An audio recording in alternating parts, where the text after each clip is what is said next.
नमस्कार दर्शक बंधु एवं आंचलिक पाणीपाग विज्ञान केन्द्र पक्षर एक बड़ खबर सामना को आसी। समुद्र मध्य भीषण बात्यार रूप नहीं मंथो घंटा प्रति 15 किमी बेगर गति कर निकटतर होबे मछलीपट्टनम ठारू 190 काकिना ठारू 270 किमी दूर में मंथा रही। सेहीपरि गोपालपुर ठारू 570 किमी दूर अच्छी। आज संध्या किंबा राति स्थलभाग छुईब मंथा।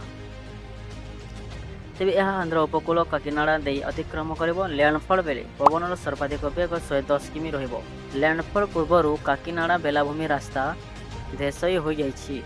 मंथा प्रभाव रे काकिनाडा रे समुद्र अशांत हो पड़ी। उच्च उच्च जुआर सह पवनर बेग बढ़ुछि। बेलाभूमि रास्ता उपकूल को माड़ी आसुछि। समुद्र पानी फल 8 किमी काकिनाडा और उपपड़ा बेलाभूमि रास्ता क्षयक्षति होइछि।